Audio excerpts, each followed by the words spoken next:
Okay, good evening everyone from western Wisconsin. Since I don't make New Year's resolutions, I'm making a mid-April resolution, and that is to better document our gardening experience. So, as you can see, it's really green out there, and that's mostly due to all the rain that we've gotten. Also to the fact that it's really been warm. The last March, that was the first snowless March in the Twin Cities in 100 years. So really warm. We had some snow still on the ground at some points in March, but we had some really heavy rains that washed it away.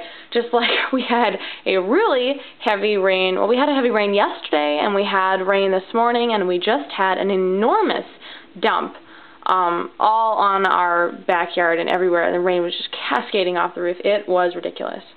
So, right here what I have going on is I just started my seeds today, and I have a table here that I moved from the other side of the room, and I covered the top with plastic so that stays nice. And I've put my seeding trays here. I bought a new one of these this year because I lost all the interior trays for this one. So, here's what I've got going on in this container. I have marshmallow, which is a healing herb, as is feverfew, good for migraines. Lemon balm, absolutely wonderful for tea, very calming. Catnip apparently is calming on humans, as it is just as stimulating as it is for cats.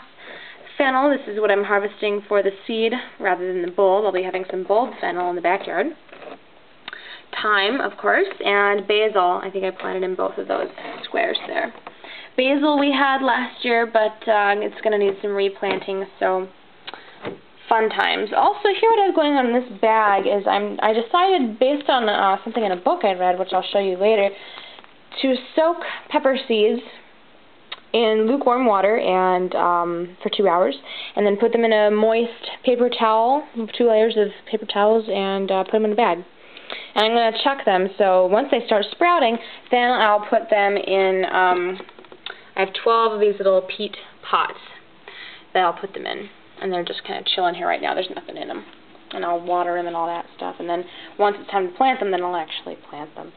So here what I've got going on is lavender in those two, tomatoes in those two, and eggplant in those. So that should be fun.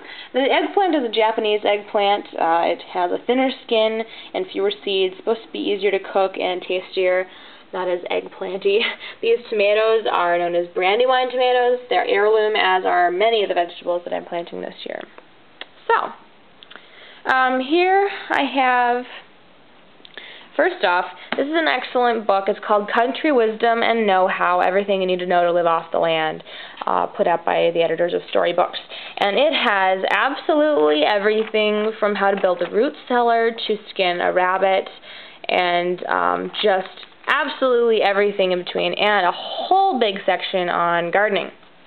Cool. Very excellent book, extremely detailed, a lot of different editors. Here's my gardening journal so far. I just wrote a little bit about what I did today as far as planting and everything. This is the plan. I've got my tomatoes that I'm going to do on poles instead of in the cages that I did last year. That, if some of you guys watched the videos last year, that really was interesting.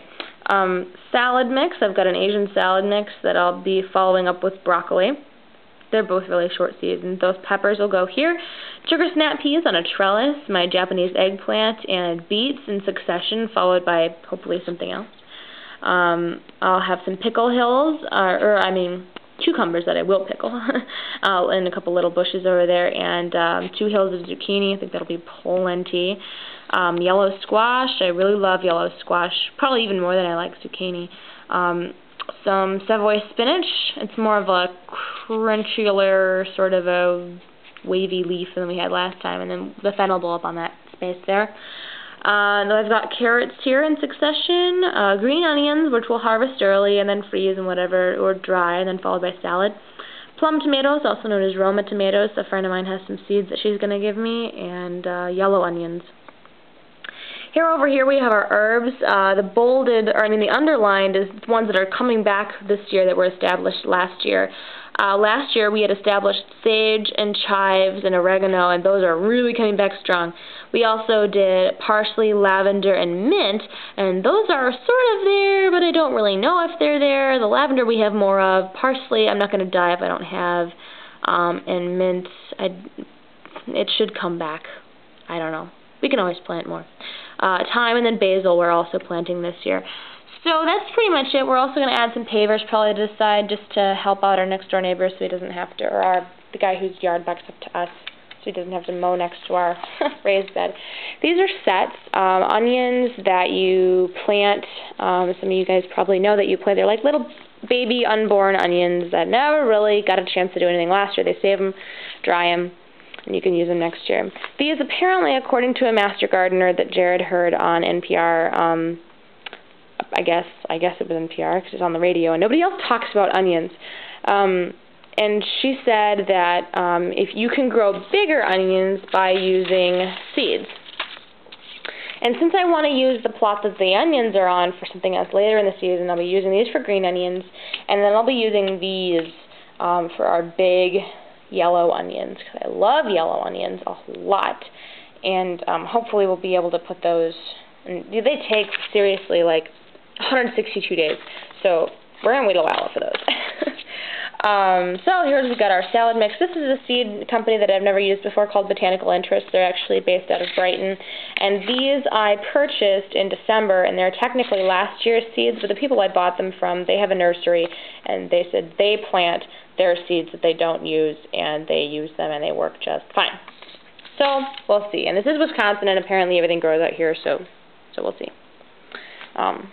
Flowers for the herb bed next year. Oh, which here's also for what I'll be doing. Oops, that's last year's garden. Where did I put it? I have a little drawing of the flower bed that I'll be doing with echinacea, calendula, and chamomile. These are all things that are zone hardy, so they will come back in this zone every year. They're hardy to like zone 2, so you cannot kill these unless you're stupid, which I possibly can't. These are my container garden herbs, which once they're outside, once they've started in their little sprouting things, like the lavender, the thyme, the basil, fennel, feverfew, catnip, I'll be bringing those over here, and those are the pots that we bought yesterday, and Jared even built a little table just to hold 3 of the pots up off the floor so they don't get in the way of the vent. And we'll have those during winter too. So here's my little calendar of the weeks for the next 8, 9 weeks, 10 weeks, something like that. Tells me what I'm going to be planting each one of the weeks because they all have different times to plant. So this weekend we're going to be trucking in some more dirt, hopefully to replenish some of the organic matter that we used up last year.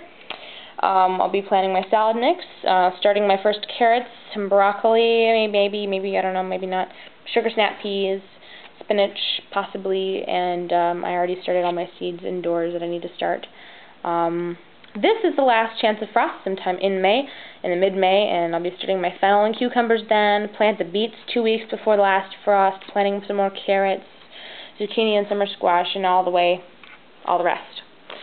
What I'm going to show you now is our backyard, and you can really see the swamp that we've got going on. It's kind of ridiculous. With all that rain that we've just had today, basically, and it was actually worse earlier, we've got a lot of standing water, and actually it comes up to probably about there, really. It just gets really bad when we get a lot of water, so that's unplantable, except for grass, apparently. The flower bed I'm going to have up against our neighbor's property over there and kind of waving out into maybe about 4 feet or 3 feet or something out there, a little strip of flowers. And then I might have some other kind of plants and some more raised bed over here, because really there's so much grass. We really do not need this much grass, and it's just less for Jared to mow. So there's our 8.5 by 26 foot plot up there, and I'll zoom in a little bit. The screen's kind of gross, but you can see our sage is at the very end. That's coming back strong. Chives are right next to the sage, and boy, are they coming back. The oregano is just booming. We still have some mint, still have some parsley coming back. Looks pretty good. Those are our onions that I forgot a couple back there. Yeah, they're coming back. And some carrots apparently I still have back there that I didn't get. Here's our neighbor. So, anyways, that's pretty much our whole garden. I'm thinking about maybe putting back here somewhere, just a little bed of whatever that I can just throw my extra seeds, because I really don't see the point of keeping extra seeds around, because honestly, like, I'd rather just throw them in the ground and see what happens, and whatever happens, happens, and just see if I can get more out of my seeds or whatever. That would just be nice. So that's pretty much it. I mean, we did a little bit of reorganizing just to get these seeds close to the window to where they need to be. But otherwise, not a whole lot going on, and yeah, looking forward to doing some more gardening. So this is your little green thumb Wisconsin person that apparently is a green thumb, even though she used to never be able to grow anything. Used to be a purple thumb, but apparently vegetables like her, so it's your little Wisconsin gardener signing off.